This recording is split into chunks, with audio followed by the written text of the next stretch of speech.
same old move, always the same old move. It's never gonna change, is it?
Wanting dinner, sir.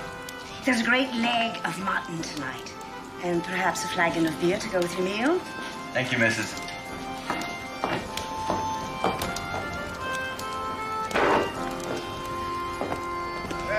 What is it you're doing, mister? Is you going to draw pictures like young Lynn up there? No, sir. It is a kind of journal I keep of my travels. And this seems to be a good night and a good place to catch it up. I'll have your dinner in a thrice, sir. Thank you. Would you like to eat in peace? Just say the word. Not at all. I'm glad of the company. Journal is it? You hear that, boys? He keeps a journal. What is a journal, sir, if you don't mind me asking? I don't mind in the least. It's a kind of diary of stories I hear from people I meet. Oh, hear that? It's stories he wants. Well, you've come to the right place. Have I? Then this ill wind has blown me some good after all. Well, it's blows you into Tarrytown on the Tappan Zee. Tarrytown? Sounds like a sleepy place. Yup. The good Dutch farmers who settled this place used to tarry here over a pint and a pipe and swap tall tales on market day. That's how the town got its name. What are you going to do with all these stories? More what I hope to do, sir. It is my ambition to publish a book of them someday. A book? A book? A book? Thank you, my good woman. My pleasure, sir. Oh, and if I may, I'd be careful putting anything this lot has to say in any book. What do you want to make a book for? The good old tall tales was best told out loud the way we heard them. A fair question, sir. It's going on 50 years and more even since the war. And the stories people tell of those times will all soon be forgotten if we don't write them down. He's got a point there. When we're gone, who'll be left to tell any tales at all? I can't even remember my name. Well, I'd be glad to stand around for the pleasure of hearing any tales you do remember. My own father was one of the men that hung Major Andre from the tulip tree right here in Sleepy Hollow. I remember very well. He was a British spy pretending he was sent here by General Washington himself. Well, sir, my father seen that he was wearing British officer boots, and they had a good look at his pockets, and they come up with a note written by that traitor, Benedict Arnold. Well, sir, they frog marched him right over to the tulip tree, and they strung him up right there. Would you like to hear that tale? I would indeed. You just did. And an excellent tale it is, thank you. It weren't the tulip tree, it was the old oak. And how would you know it? Your pap wasn't there, was he? Oh, no, he weren't. But I was there myself. Not 17 yet. Was in the fall of 76. When I told it was a true tale, now that you stuck your oar in it, it's just nothing but another tall tale. I'd gladly give you paper from my journal. If you'd show me what you've been drawing all this time on that scrap of butcher's paper.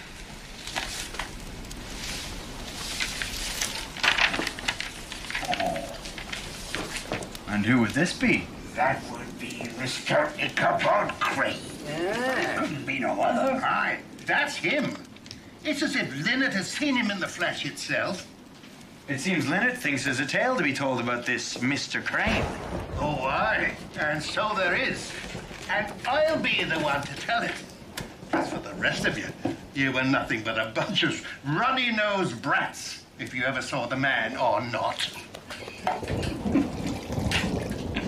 Ichabod Crane, the only man to be taken outright from this world by the Headless Horseman of Sleepy Hollow. Now that does sound like a good tale.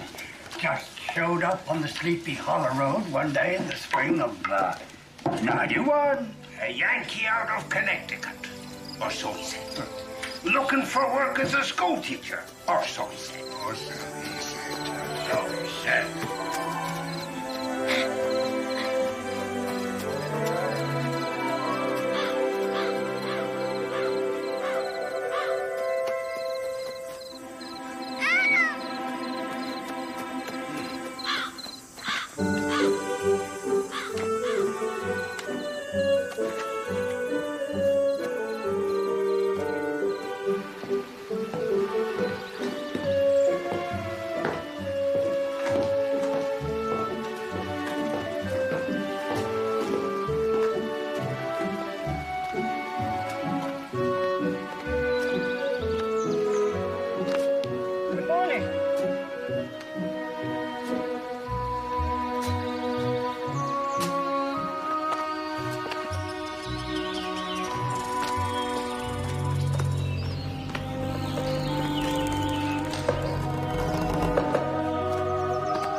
Good day to you, gentlemen.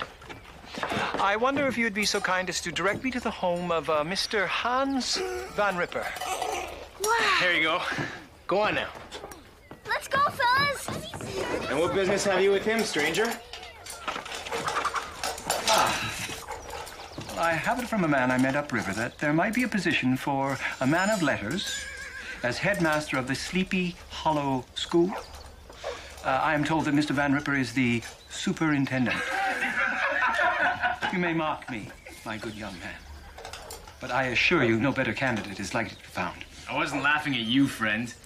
Just at the idea anyone would want the job. But I'd say you're just the man for it, if anyone is. Wouldn't you, boys? Straight on a quarter mile. You'll come to a path. There's a sign there for those who can read. I'm told it says Van Ripper Farm. I need some more, Will. Ooh. It's a hot one, I must say. No doubt that is the famous Dutch ale of these parts that you're enjoying there. Best beer this side of Amsterdam. You don't suppose you could make me the loan of the price of a glass? I'd be only too happy to repay you once I've had my salary. Well, no, I'd be glad to. Except I'd hate to send you on your way with the devil brew on your breath. Old Van Ripper's got no use for a man who takes any pleasure in life, if you take my meaning. Well, I thank you for your wise counsel, young man, but surely a glass of beer on a hot day would not offend him. Suit yourself, mister. But I wouldn't tarry if I was you. You don't want to be stumbling around Sleepy Hollow after dark. There's all manner of spooks and sprites in these woods. Ah, yes, the local imps and goblins. Well, this wouldn't be the first town I've been to that prides itself on such superstitions. Although I've found it's usually only the local townsfolk who ever see any of them. Maybe so. But you ain't never been in Sleepy Hollow before.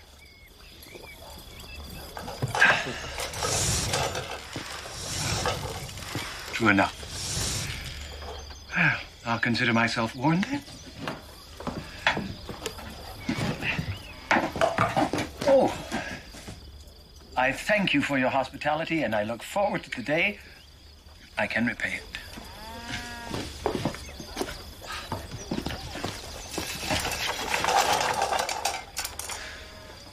Fancies himself, don't he, boys? Yeah.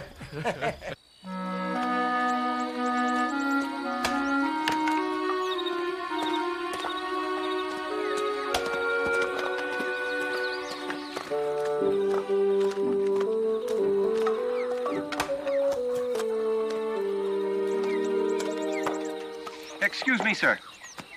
Would you be Hans Van Ripper, superintendent of Sleepy Hollow School? You, government man? Ichabod Crane, sir. Late of Hartford, Connecticut, come to seek the position of master of the school. Yankee? What brings you here? Well, as I say, sir, I'm offering the benefits of my hard-won erudition in molding the minds of your fine young students. Does that mean you can read and write? Indeed, sir. Now, here I have Mr. Noel Webster's speller, and a primer of arithmetic, and the Scottish Psaltery and Chorister consisting of the Psalms by the inestimable Mr. Thomas Sternhold, and lastly, my most cherished possession, the Reverend Cotton Mather's History of Witchcraft in New England. Now, I assure you, sir, I have read all 4 of these tomes, all through. You can do sums. I can. And the tables of multiplication, the disciplines of division, all the secrets of Pythagoras' geometer. Wasn't thinking of hire no Yankee. Well, this is indeed a fortunate day for you, sir. Now, if it were not for my profound love of the countryside, I would still be lecturing at Harvard College's School of Divinity. Well, no one else is showing up for the job, so I guess it's yours. 2 shillings a month and room and board. Shared out between all the farmers hereabout as has a young'un in the school. Now, if I may say so, sir, that's a pittance for a man of my erudition and reputation. Take it or leave it. Makes no difference to me whether we have a school teacher or not. But, Miss Van Ripper, you're the superintendent of the school. It's my bad luck the schoolhouse sits on my back pasture. Otherwise, I wouldn't waste my time with you.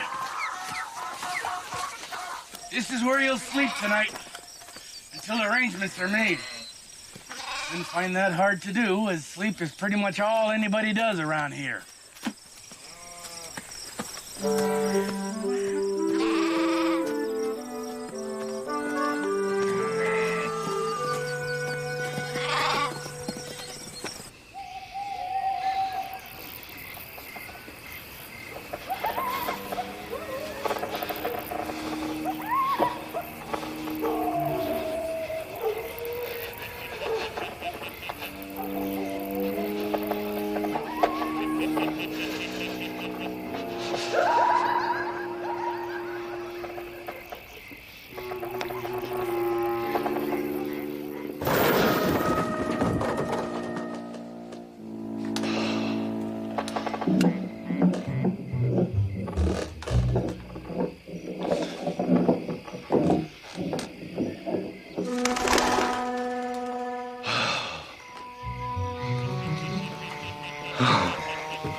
Oh, save me not from my deserts, but for thy mercy's sake.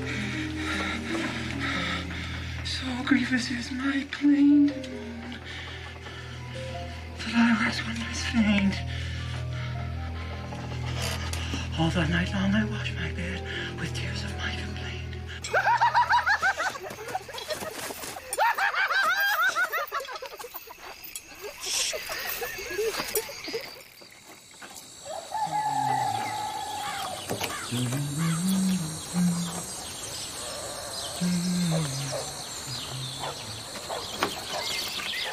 Oh, good morning. What's all this? Oh, just a precaution against the devil's imps and goblins.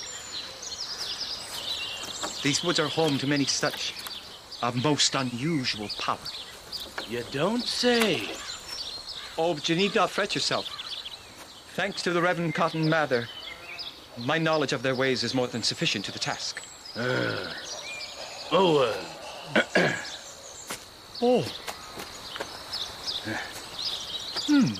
I'll write about the valley. Let people know the school is opened up. Well, I look forward to meeting my fine young charges.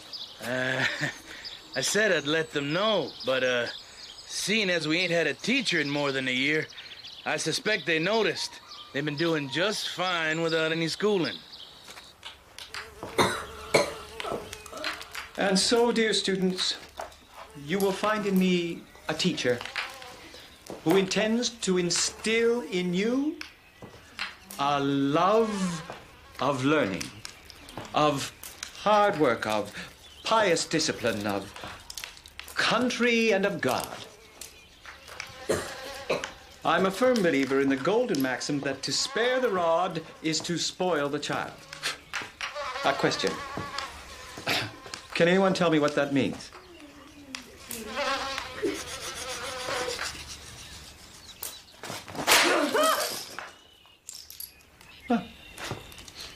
Well, now then. We will begin with spelling. Why must we learn to spell correctly what we speak and write? Well, here's how the great man himself explains it. To diffuse a uniformity and purity of language in America, to destroy the provincial prejudices that originate in the trifling differences of dialect, and produce a reciprocal ridicule. Can anyone tell me what that means? He means that by learning proper spelling and pronunciation, that no one will laugh at you when you travel away from Sleepy Hollow. Is that clear? Yes. Ernest. If we don't ever mean to leave Sleepy Hollow, does that mean we don't have to go to school?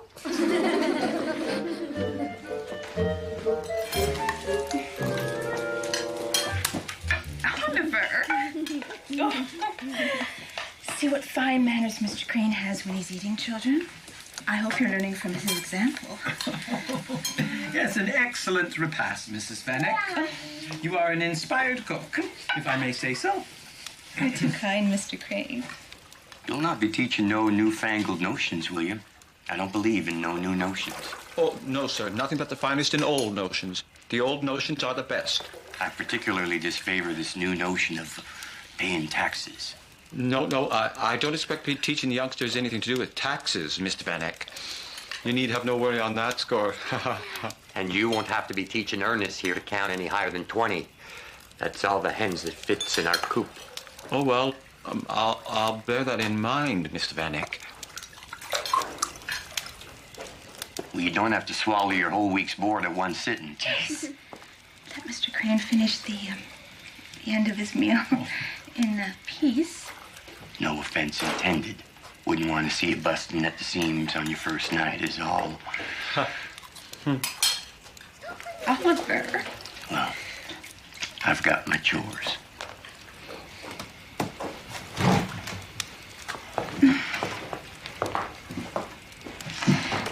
You'll have to excuse my husband's country manners, Mr. Crane.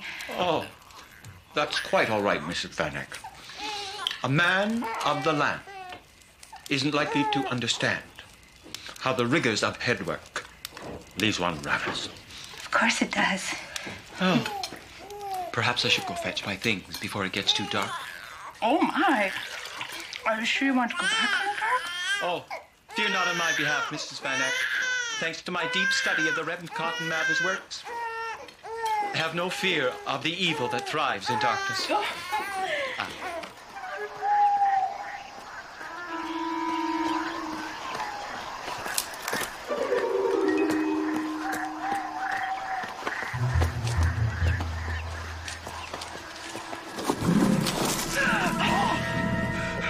Spare me, you terrible apparition. I did not mean to mock you. Cast me not into the pit, I beg you.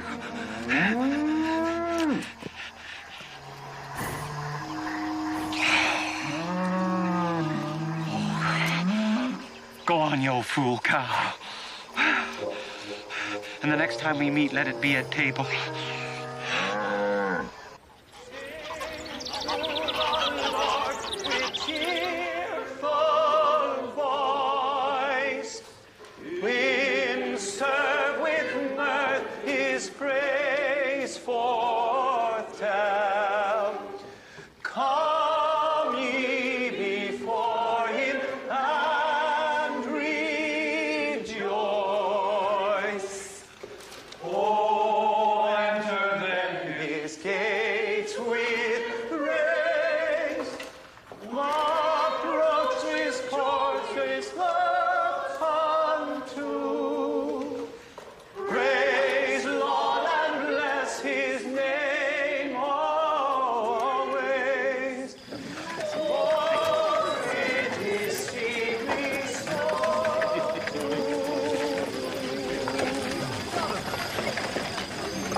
An excellent message, Pastor Van de Veen. The credit is the Lord's, Mr. Crane, for it is his word which inspires my poor ones after all. Yes, indeed. You and your fine church are excellent in every regard, but one, though it's no fault of yours. And that would be? Why, a singing voice. Now, I take no false pride in having such, but I would employ it for his greater glory with your kind permission. What exactly do you have in mind, Mr. Crane? I would gladly undertake to give lessons in liturgical choristry. With your blessing, of course. Well, you do have a very strong voice, Mr. Crane, but... what say you, Pastor? Do I have your blessing in this enterprise? Oh, well... Folks will marvel. They will marvel. Yes, but... Well, I know what concerns you. Yours is a poor country church, after all. Now, I will gladly reduce my usual fees for such professional lessons to a mere shilling per pupil. Papa! Papa, twice please. A week? What? Will you excuse me? Please. Forgive my intrusion, but please allow me to introduce myself. I am Ichabod Crane, headmaster of Sleepy Hollow School, and at Pastor Van de Veen's kind invitation, choir master of Terrytown Church. How do you do, Mr. Crane? I'd like to introduce my husband, Baltus Van Tassel. My pleasure, sir. You sing loud enough to wake the dead, sir. I'm surprised their ancestors didn't jump out of their graves to see what all the fuss is about. Well, what can I say? It's a gift, Mynheer Van Tassel. But I could not help but take note of Madame Van Tassel's lovely singing voice and that of your lovely daughter. If they would but attend my psalmody classes, they would be the glory of our choir.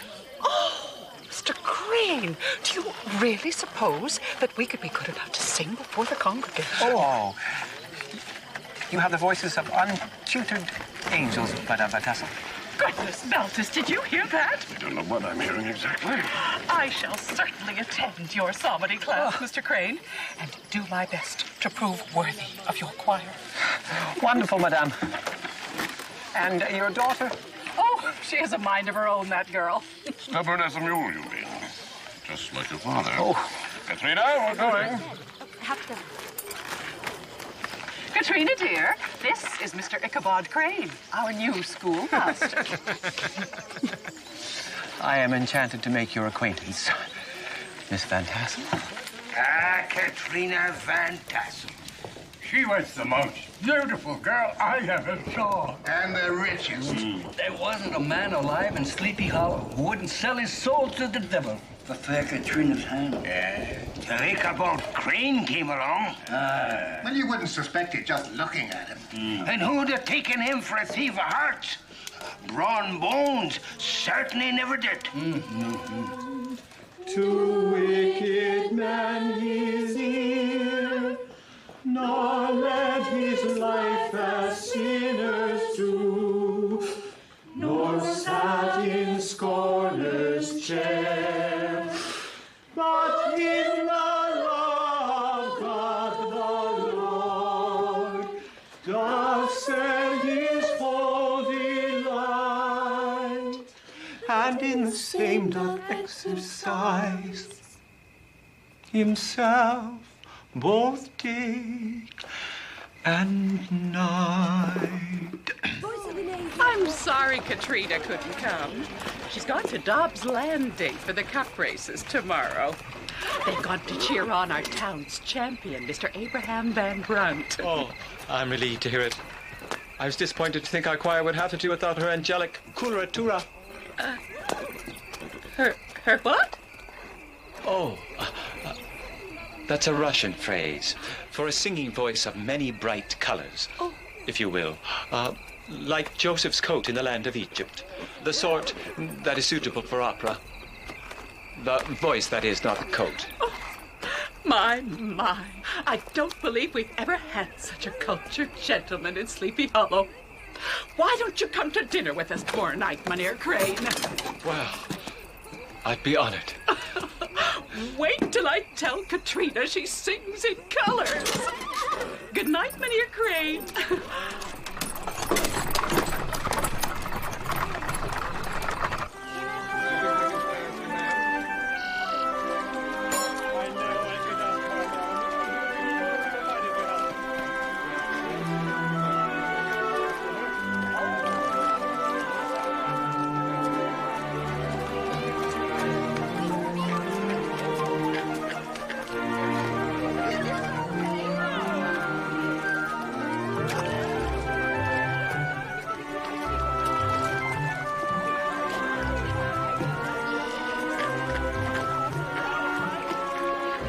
Just talking to a fellow I know from Sing Sing.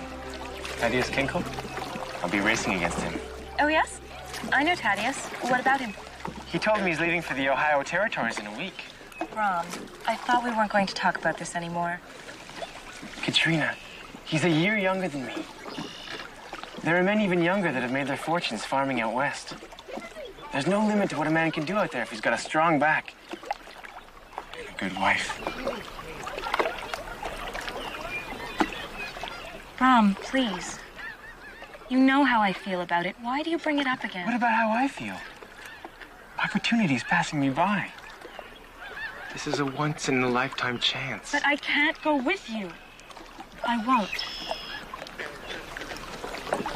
I don't understand, Katrina. I thought you wanted more out of life than just Sleepy Hollow. I do want more, not less. I want to see the civilized world, not the primitive wilderness. I want to see Amsterdam and attend concerts and see the fashions and the great museums. And I want to come home again to the beautiful farm my parents have spent their lives building. Brom, I am their only heir. I can't just turn my back on them. Why do you have to go to Ohio to make a fortune? Is my father's farm not enough for you? I want to make my own way, Katrina. I don't want your father's fortune. I want to make one of my own. A greater fortune than he or anyone in Sleepy Hollow ever dreamed of. If you loved me, you wouldn't say that. You wouldn't want to drag me off to live like a savage. But I do love you, and I'm saying it. This is a great country. The land of liberty. Just waiting for men like me to go out and settle it. Please row me to shore, Brom.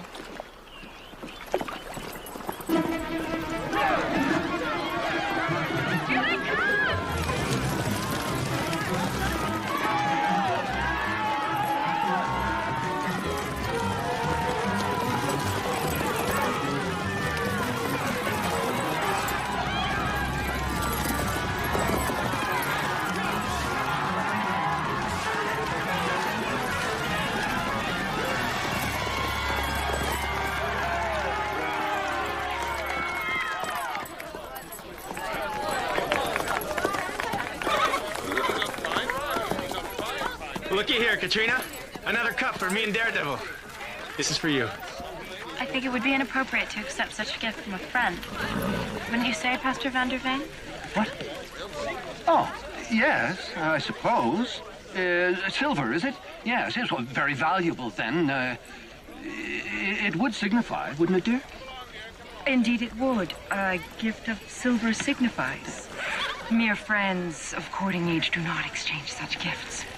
It's just a prize for a horse race. Then perhaps you should give it to your horse.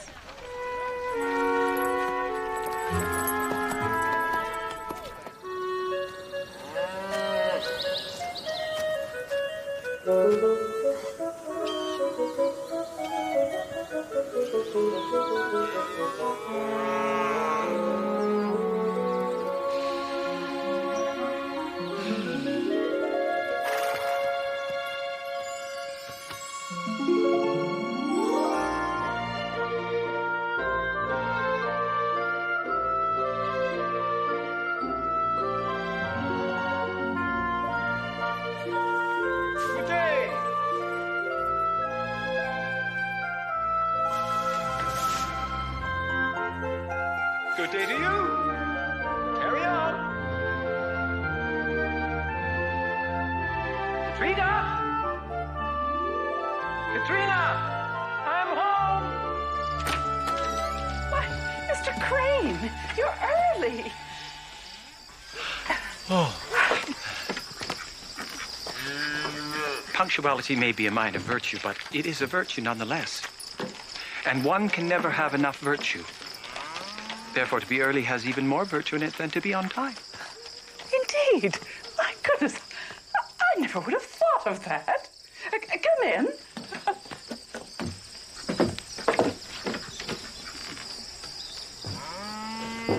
At least he didn't show up for breakfast. He might have ascended straight up into heaven. Oh, Baltus. Do come in, Mr. Crane.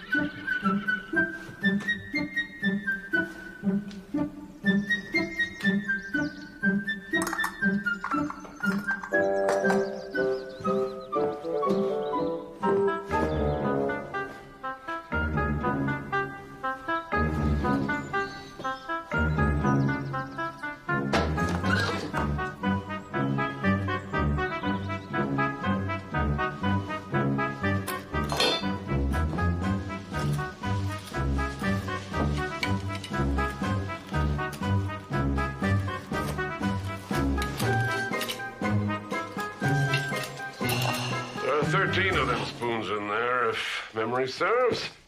Oh, well, I was just admiring the quality of the workmanship.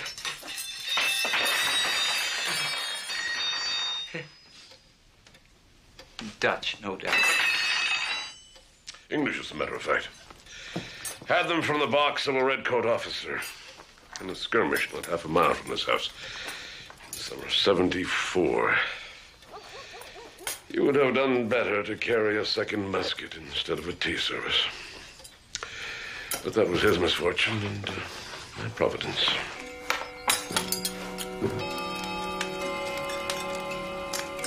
An excellent repast, Mrs. Van Tassel. You are an inspired cook, if I may say so. It's just simple Dutch fare, Mr. Crane. Nothing like what you're used to, I'm sure. No, you underestimate yourself, my dear Mrs. Van Tassel. I have eaten in some of the finest homes in Boston, and the cuisine does not compare with yours. Oh, well, you're kind to say so. I'm sure the conversation was much more lively and interesting. It's pitch black out already, Amelia. Do you want him running into the Headless Horseman? Oh, dear. Where has the time gone? The Headless Horseman. Baltus, you must see Mr. Crane home in the carriage. You won't catch me on that road after dark. I'm going to bed. Good night to you, sir. And Godspeed you.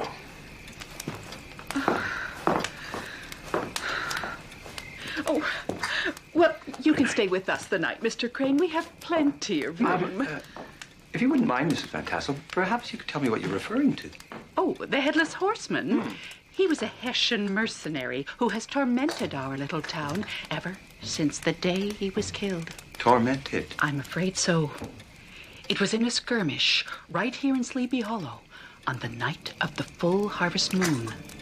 Many of our men were there that night, and they swear to a man that it's true. They induced a Hessian captain to turn his coat and lead them against the British for a pack of gold coins. A British frigate had landed a force of infantry upon the shore, intent on taking Sleepy Hollow. The Hessian captain organized our defense. He was leading the charge against the invaders when a round of British grape shot struck him in his head and carried it clean off his shoulders. Legend has it that at that moment, the full moon turned red as blood. But the headless body of that captain rode on without its head, sword still upraised, straight into the British lines. Our boys, led by their headless captain, drove them redcoats out of our hollow, and they never come back. Oh. My goodness. An excellent tale. A wonderful example of the genre of the local legend. Genre? Oh, it's an Italian word, meaning a story widely believed by the inhabitants of a particular place. And it really doesn't scare you to go home on the Sleepy Hollow Road? Oh, not at all. Not a bit.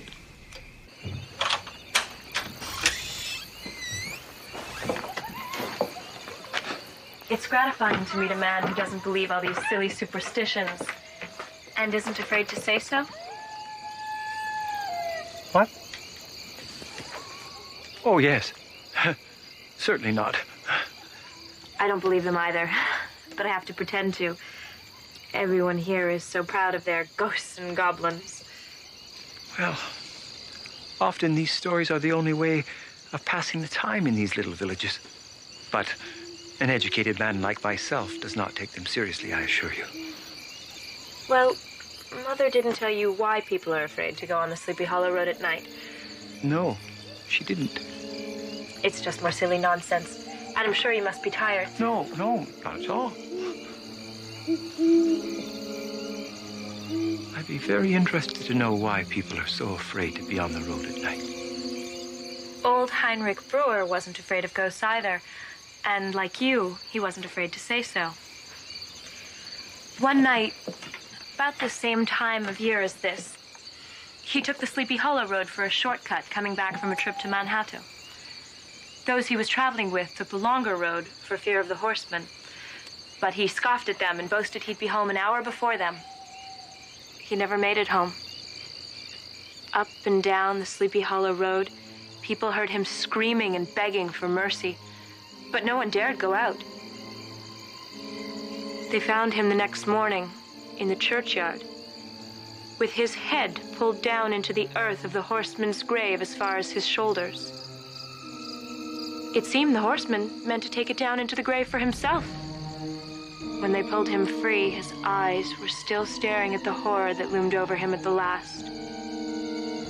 His face was as white and bloodless as a sheet of paper, and his neck had been stretched as though it had been hung on a gibbet. You see? Silly, isn't it? Oh, yes. Quite, ridiculous. Good night, Mynheer Crane. Oh. Indeed, I should be on my way. Night.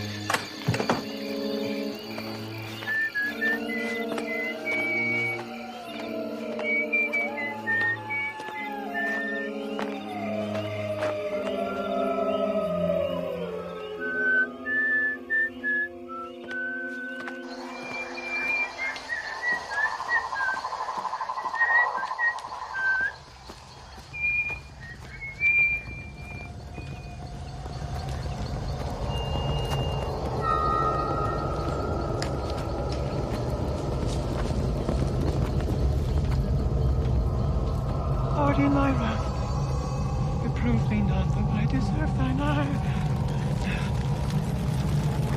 Nor yet correct me in thy ways. Lord, let me.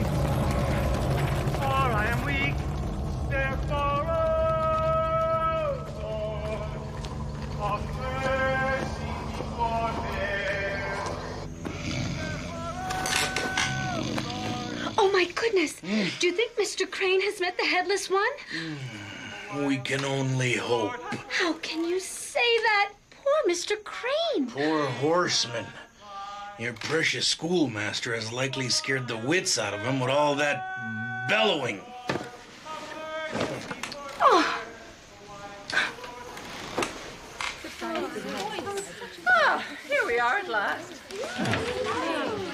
Good evening, Mrs. Van Tassel. Good evening, Mynheer Crane. Miss Van Tassel. Well, if you please, ladies, I think we're ready to begin.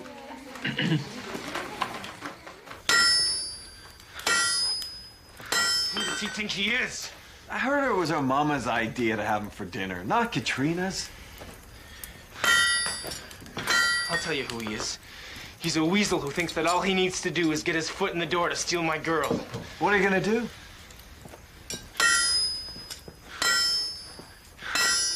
We have open house on Sundays after church. Why don't you come and have a cup of tea?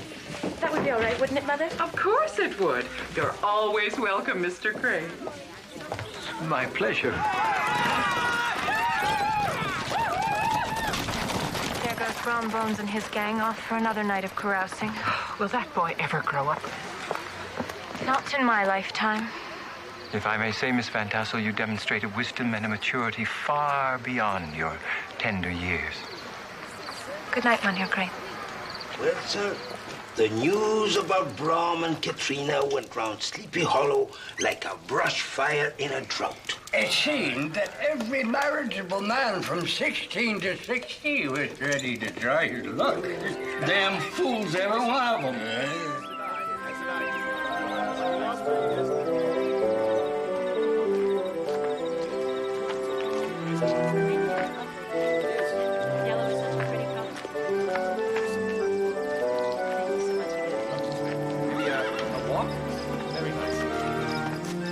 Miss Van Tassel. How lovely to see you. Mynheer Crane, I'm so glad you could come. If you'll excuse me, I'm going to take a stroll with Mynheer Crane. Please, stay and finish your tea.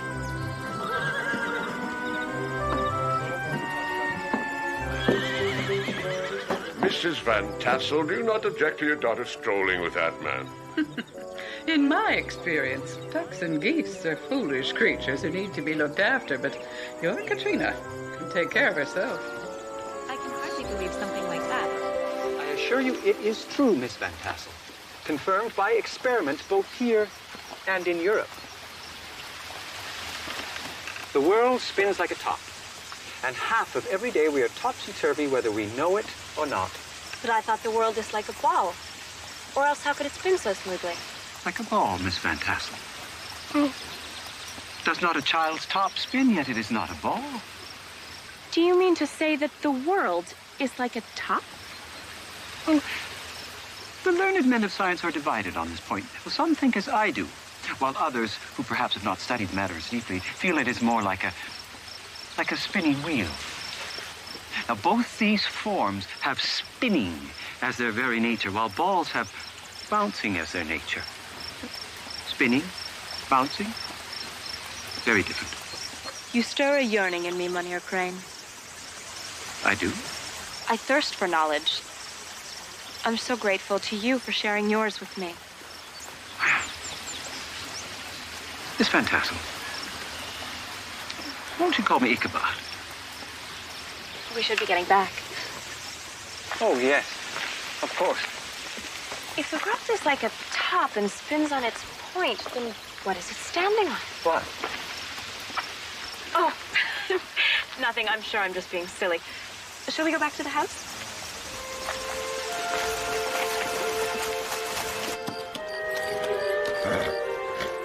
Katrina! Katrina!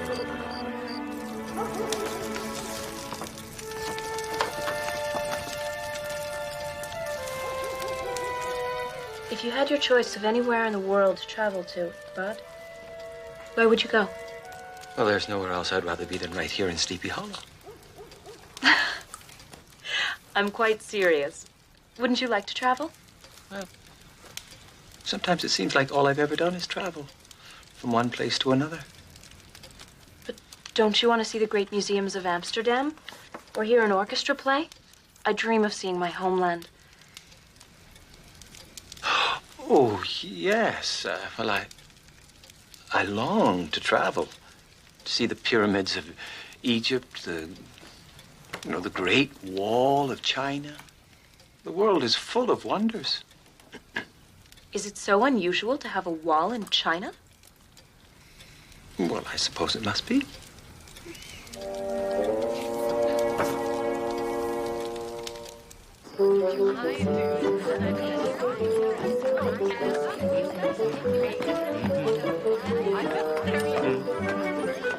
Lady?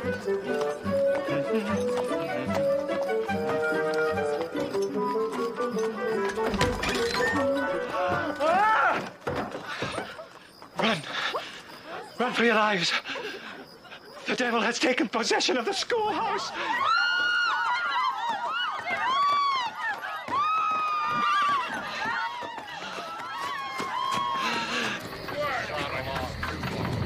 What are you at the window? Put an end to this now. Over here, in here. Let's see what this is right. You go ahead. All right. I'll go first.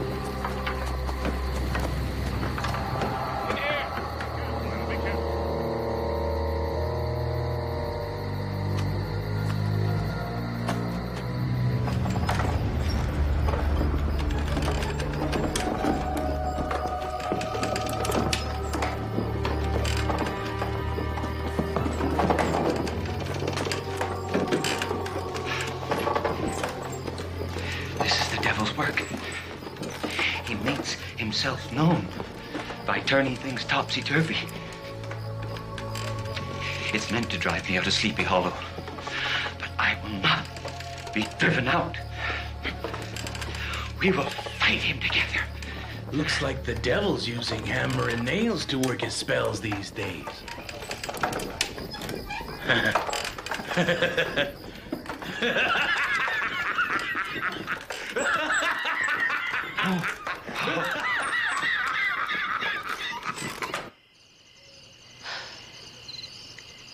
Ichabod, if you were me, what would you do with your life? Do? Why, travel the world, of course. Yes, I know, but would you have some ambitions to accomplish something as well? Ambition? Oh, yes, of course. Ambitions, yes. Well, you have ambitions. Noble ambitions. I do. You hope to one day marry, as do I, although it is a daunting challenge on a country schoolmaster's stipend. Do you desire well? Well, I've never really given it a thought, although I've always trusted in the good Lord to provide. So he has, although at times he's tested me sorely. Would you spurn it if you suddenly found yourself in possession of wealth? Well, Would you give it away and keep only what you needed to live your dreams? Give it away? Oh, no. Bear in mind, Katrina, if the man of virtue gives his wealth away, well, those who have it from him would likely be of lesser virtue, and thus evil and not good would come of it. Of course, they might not be of lesser virtue just because they're poor. Question is a difficult one. Ichabod, are you all right? Hello, Katrina. What are you doing here? I brought you a new singing master, even louder than the old one. And what's more, he won't cost you your inheritance. He'll sing for free, or at least the odd table scrap. I've trained him myself. Go away, Brom. You're only making a fool of yourself. I don't see what difference that makes now. Do you, Katrina? Abraham Van Brunt, what do you think you're doing? Good evening, Mrs. Van Tassel. Mr. Van Tassel. I hope I haven't disturbed you, but I know how much Katrina admires loud singing. Are you all right, Ichabod? Oh, no, I'm fine. I'll just sit down a moment. Do you see what you've done, Mr. Van Brunt? No, I'm sure he didn't mean his childish prank to cause me any injury. No, you're right there. That was just a lucky turn. Come along, Brom. Let's see if there isn't a little reward for your reverent mutt, huh? I think a drink is in order after that performance. I think Mr. Van Brunt has had quite enough to drink already. Oh, I meant for the dog, my dear. I see I've gone and made you upset, Mrs. Van Tassel. I'm very sorry. Come on. Katrina, go and fetch one of your father's robes. You can come and change in the guest room, Mr. Crane. I will get the stain out of your suit and steam it and press it. Oh, no. That's hardly necessary, Mrs. Oh, nonsense, of course it is. You can't go home in your soiled wet clothes. You haven't done your cause much good with this. My cause is lost, Mynheer. Oh, she's just 18 years old. She doesn't know her mind. She just thinks she does. And she's angry with you. Have a little patience until she sorts it out. I mean no disrespect. But am I wrong to want to make my own way in the world? Not just step in here and have the benefits of all you've accomplished? Katrina feels she doesn't want to turn her back on me and her mother and run off with you to Ohio. I love her more than life itself. I don't believe he loves her. Not like I do. Go home, Brom. You stop drowning your sorrows. You'll need a clear head and sharp eyes to seize your chance when it comes. You do that.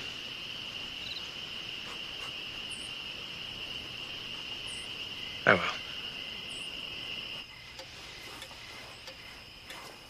It occurs to me that if a stranger were to come in now, he would judge you to be the master here, and me the guest. Oh, I doubt that, sir. I think anyone would see immediately who is master here. What do you think, Crane? Would you like to be master here someday? Oh, Mr. Van Tassel, I would never even think such a presumptuous thought. No, wait. I am a man who appreciates plain talk, Crane. It will fall to my daughter's husband to prosper this farm for her and for my grandchildren. Do you think that you could learn to manage Van Tassel Farm? Well, I will speak plainly, Mr. Van Tassel. I've no experience farming, but I would devote myself to the study of agriculture and animal husbandry. And you would be content to give up all this bookishness and be a farmer? Without hesitation. And these fancies of Katrina's? Culture and travel and book learning and so forth? We're both men of the world, sir. These are the immature, romantic fantasies of a young and sheltered girl. Oh, I'm certain that once she's presented you with a grandchild, she will put all these foolish dreams behind her.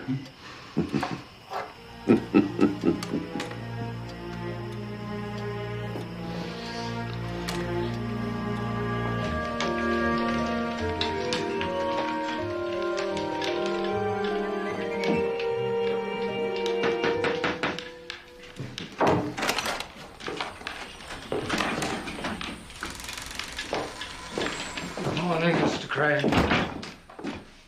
Mynheer Van Tassel extends an invitation to a harvest merrymaking this evening. He hopes you can attend. Miss Katrina has invited me to a merrymaking? I suppose she concurs, sir. Tonight? I believe I mentioned that as well, sir. I'll be there. You tell Miss Katrina, I'll be there. Many will be glad to know it. Good day.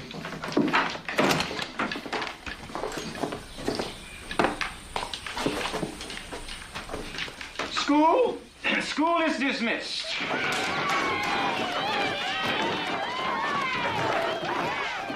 And tomorrow shall be a holiday too.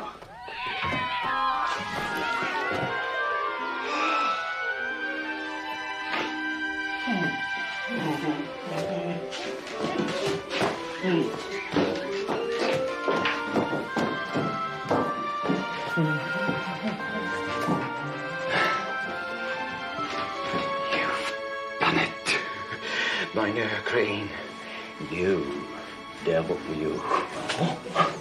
There is only one reason for this merrymaking.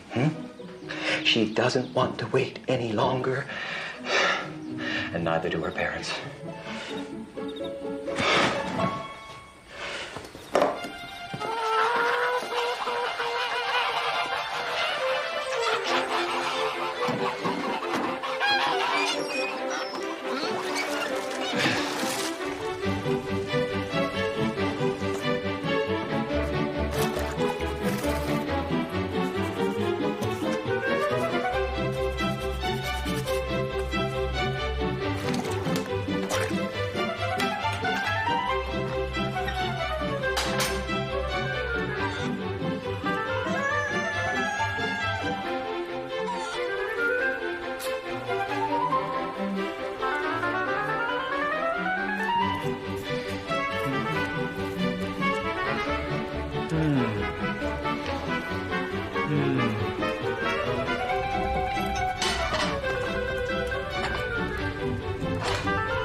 Be the master of the Van Tassel farm.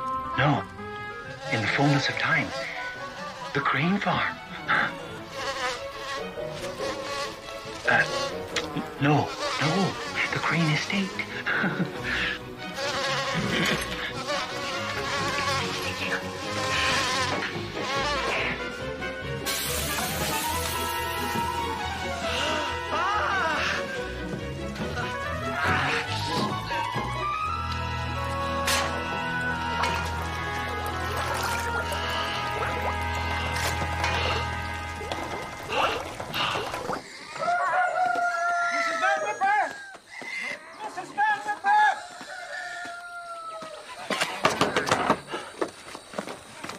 Mrs. Van Ripper! Mr. Crane! What on earth has happened? Mrs. Van Ripper, I am beset by Satan's imps. They have ruined my only suit of clothes and set a plague of locusts upon me. You must help me. Calm yourself. Sit down here on the porch and wait a minute.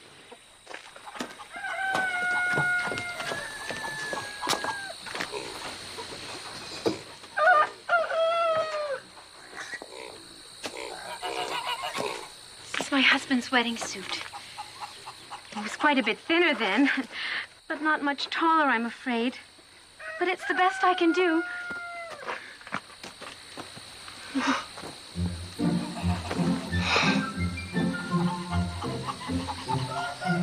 God bless you, Mrs. Van Ripper. God bless you, Mrs. Van Ripper.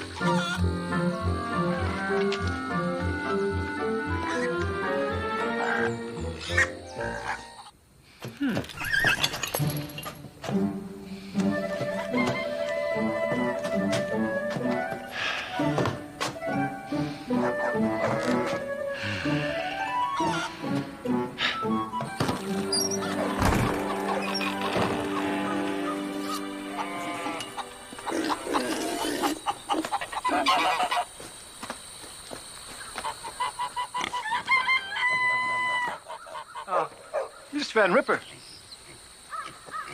I hope you don't mind my making the loan of your wedding suit for the evening. You can keep it for all it matters to me. I'm not planning on marrying again anytime soon. No. This may be a good omen after all. Oh. If my hopes are fulfilled tonight, I may ask for the loan of this suit once more for the purpose it was made for. Oh, could I ask one further favor of you, my dear superintendent? Don't lend money. Oh, no, not money, sir. No, only the use of a horse for the evening. A horse? Well, I must make a proper impression. I'm the guest of honor. My, guest of honor. Moving up in the world, aren't you, Mr. Crane? Well, what do you say, Mr. Van Ripper? Will you let me have a horse? Well, you can have my plow horse, Gunpowder. He may be too old to pull a plow anymore, but he can still be mean as the devil. Thank you, sir. Mr. Van Ripper, I will never forget your kindness. And in years to come, you will see that Ichabod Crane knows how to treat his friends.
Gunpowder!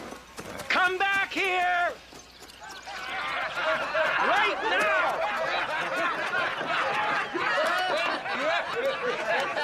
Gunpowder was the most famous plow horse in Sleepy Hollow. Pardon my ignorance, but what makes a plow horse famous? Had no sense of direction. When Gunpowder plowed a field, it looked like the pattern on a patchwork quilt. That old workhorse wasn't just dumb, he was downright ornery. Just like his owner. Gunpowder and Ichabod, there's a sight you should never forget.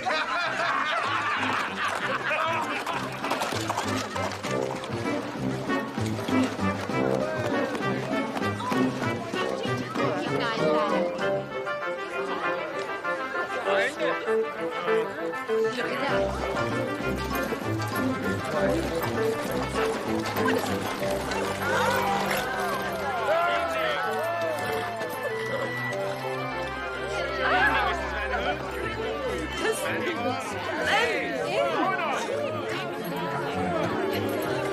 All right, then. Actually, Madam in the Heights. Isn't it wonderful? Excuse me, ladies. Ichabod. You didn't have to dress up. It's only a harvest merrymaking. Oh, I'm sorry I'm late, Katrina. I had a bit of difficulty with my horse. He's a spirited animal. It took me a while to break him to my will. I hope I didn't worry you. Excuse me a moment.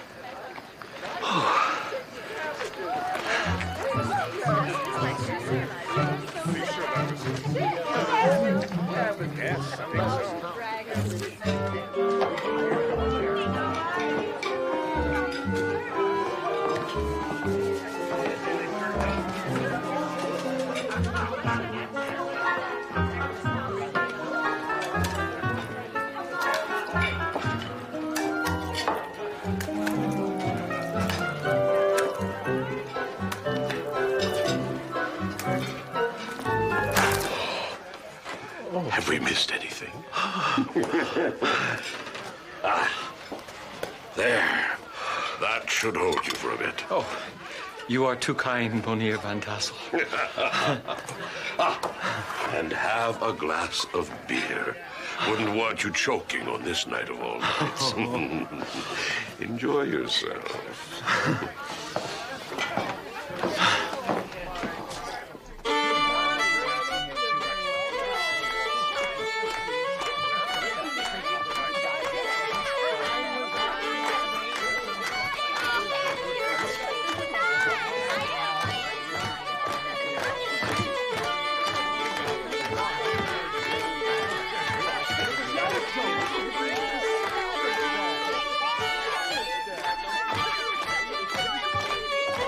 Katrina, let's dance.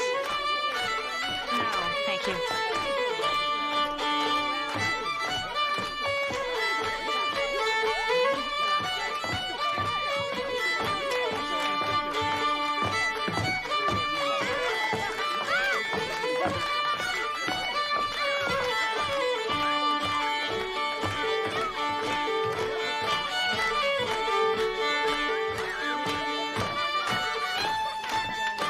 Just one dance.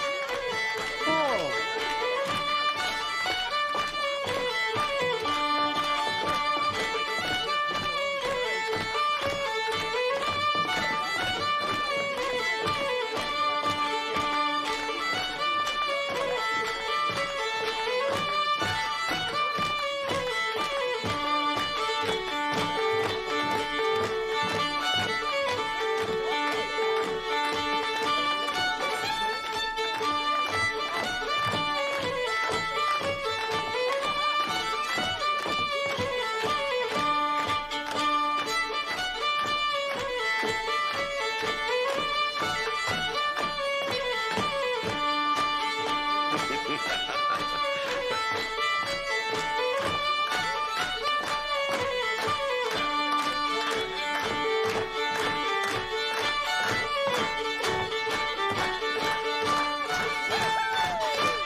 The storytelling has just begun. I'm sure you don't want to miss that. Oh, what? Oh, yes, but, Oh, don't worry about Katrina. The night is still young. Oh. No, I don't want to talk about Katrina. Brom. What's going on, Katrina? Did that Yankee schoolmarm cast some kind of spell over you? You're acting like you're sweet on that fool. What, do you care if I am? Katrina. I love you. I know you. You can never be happy with that grasshopper. I'm asking you for another chance. Ichabod doesn't just dismiss my dreams as you do. Katrina, my exquisite one. Though it is no fault of his own, your Mr. Van Brunt is nothing but an ignorant blacksmith. If you, fair Katrina, would only grant me your hand in marriage, I would gladly teach that poor fool by my example. What say you, fair Katrina?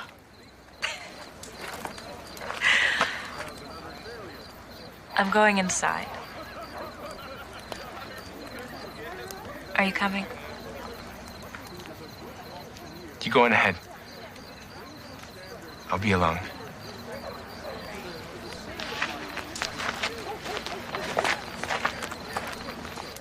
He dropped to his knees, frantically digging at the gravesite with his bare hands, his fingers ripping at the tree roots that strangled her coffin, his eyes burning and blinded by the dust of her grave. And suddenly, a woman's hands pulled him into the black pit, screaming! Till death do us part.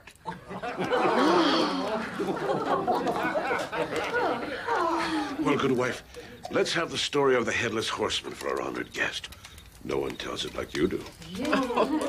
I'm afraid Mr. Crane is very hard to impress. I told him the tale at this very house, and he still walked the Sleepy Hollow Road after the witching hour, although I offered lodging. Didn't you, Mr. Crane?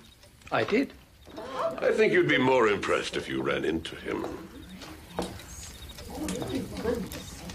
Oh, but I did run into him, Monier.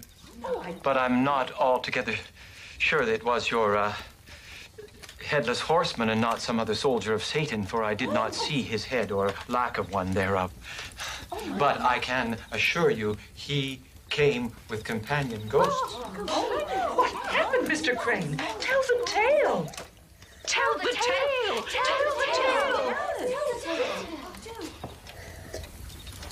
Well, I was proceeding homeward to the Van Rippers, where I was boarded that week, when the haunts charged me altogether. Well, had I shown fear, they would have succeeded in their purpose, but I stood my ground. And just as they were about to trample me, they vanished like the mist into nothingness. Just vanished, did they? Like that. I can hardly believe it. I doubt it was the horseman he saw. For no man can stand in his way and live. Well, Mr. Van Brunt, I believe your Headless Horseman fears those who do not fear him, which explains why he charged me in the company of a host of other mounted ghosts, as if he knew that by himself he would be at the disadvantage. Brave words, sitting here in a room full of God-fearing people, with light and good food and whiskey to warm your soul. But I'll wager your blood would run as cold as mine did were you to meet the real Headless Horseman on the dark road all alone. You've seen this Headless Horseman? Seen him. And more. Tell the tale. Tell the tale. Tell the tale.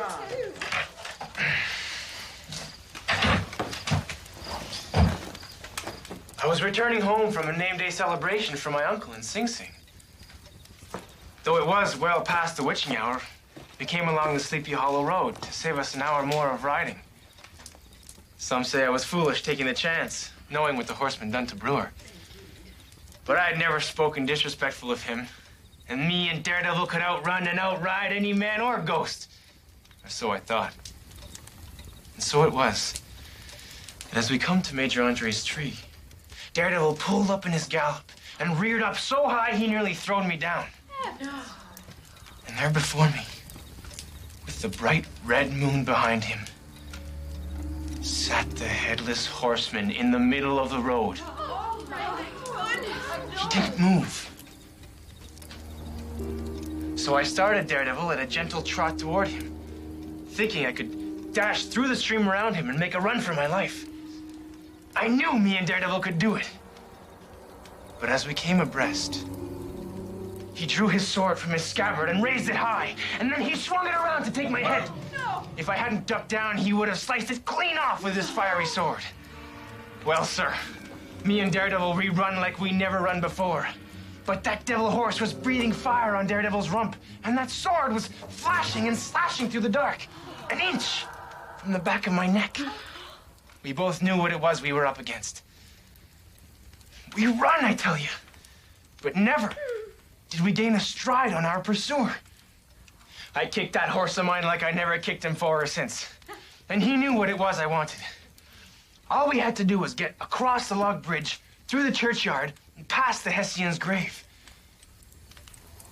But as we come to the edge of the stream, I felt a blackness cover me and Daredevil. So thick I couldn't see my hand in front of my face. And then all of a sudden, there he was. in front of me across the stream. He passed right through me. I knew then it was all over. He could do with me what he wanted. I closed my eyes and waited for the blow.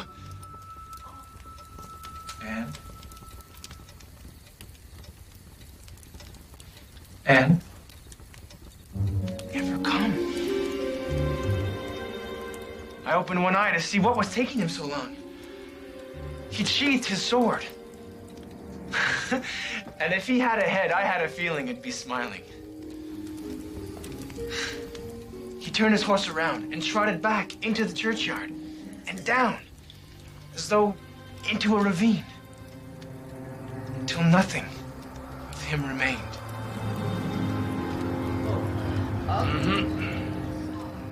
But I'm just an ignorant blacksmith, without any of the education Mr. Crane boasts of. I doubt if I've given him any reason to fear the Sleepy Hollow Road at night. Have I, Mr. Crane? Indeed, though the tale you tell is terrifying, to be sure, Mr. Van Brunt. I'm confident and prepared for any such encounter.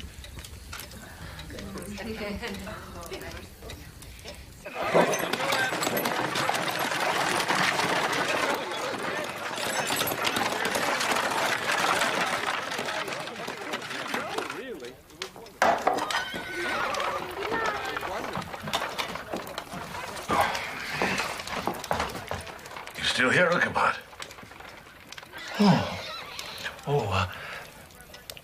I'll be on my way momentarily, Baltus. I'm just hoping to have a moment in private with Miss Katrina. Well, then, good night, Ichabod, and goodbye.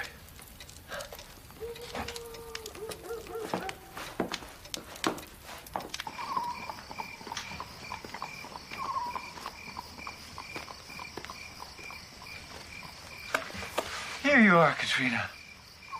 Ichabod, I thought you would have been on your way by now. There's something I've been meaning to ask you all evening long, and I think the moment has come.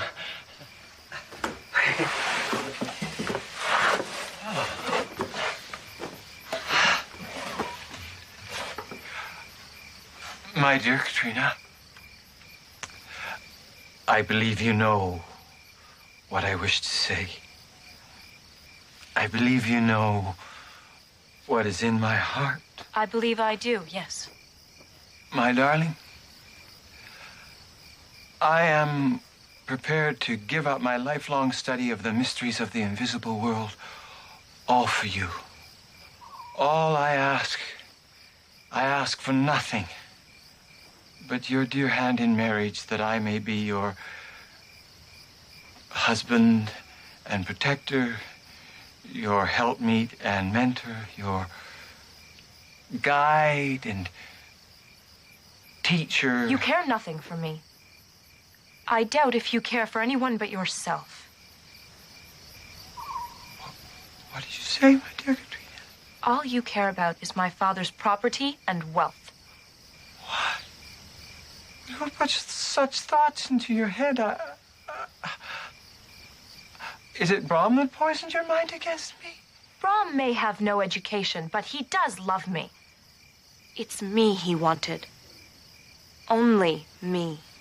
But Katrina, you accuse me unjustly. I swear by all that's holy. Careful, Mr. Crane. To swear falsely by all that's holy is to invite damnation. Katrina, how could you think me capable of such a thing? We are both men of the world, sir. These are the immature, romantic fantasies of a young and sheltered girl. I'm sure once she has presented you with a grandchild, she will put all such foolish dreams behind her. You are a hypocrite, Mr. Crane. Now I suggest you be on your way. Good night, and please don't call on me again.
Go on.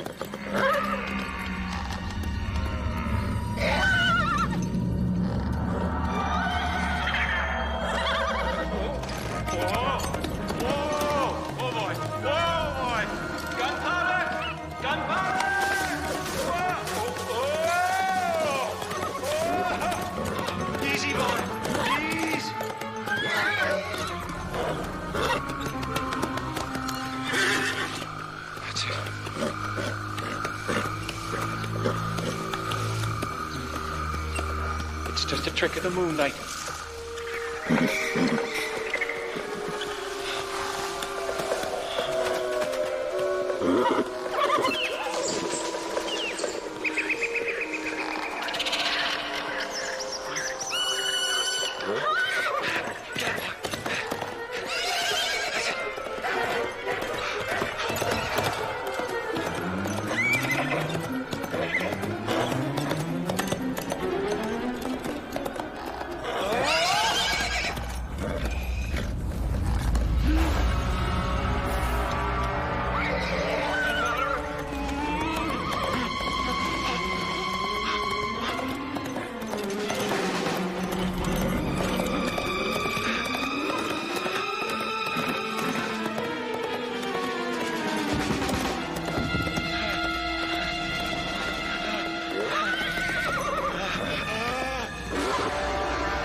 Is this your head? It must be. It's full of mush.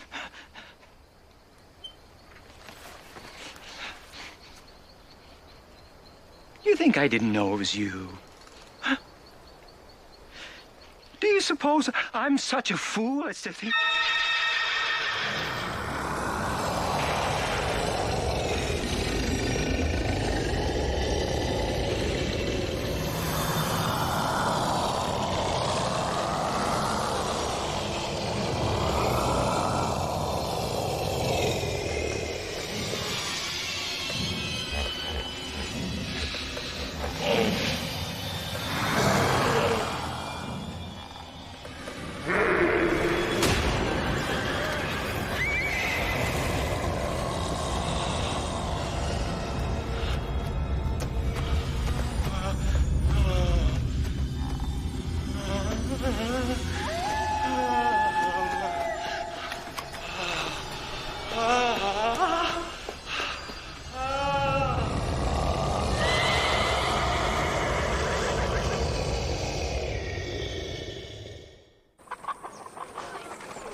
Well, if it's what it seems like, he was took by the Headless Horseman right out of this world.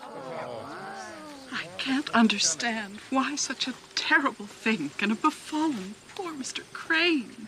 I reckon it was because he was a Yankee.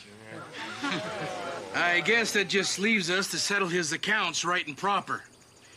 He was a bachelor as far as we knows. Is anyone owed any money by the departed schoolmaster? Well, then, I say we burn all this truck of his. We don't want him coming back from the pit looking for his pipe, I reckon. And no one ever heard any news of the unfortunate Mr. Crane ever again? Well, how could they when he was snatched out of this world by the Headless Horseman? Not even leaving a hair behind. And Brom and Katrina, what of them? They was married shortly after. Oh, 'twas the finest wedding anyone ever seen in Sleepy Hollow. I was there. And danced with the bride myself. And for the honeymoon, Brom Bones booked passage to Amsterdam, and they stayed there the whole of the winter. It's Von Braun's farm now, bigger than ever, and it's parceled out to all the grandchildren. Now, how say you, Mynheer Knickerbocker? Was this a tale worth writing down? Oh, yes. Though there are one or two points on which I have my doubts. As to that, I don't even believe one half of it myself. And I ain't saying which half. Well, then, let's raise our tankards to the memory of poor, unfortunate Mr. Crane.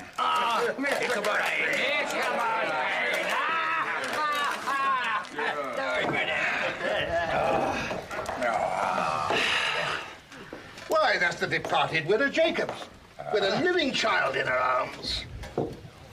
Now, that's a tale. Not too long a one, I hope.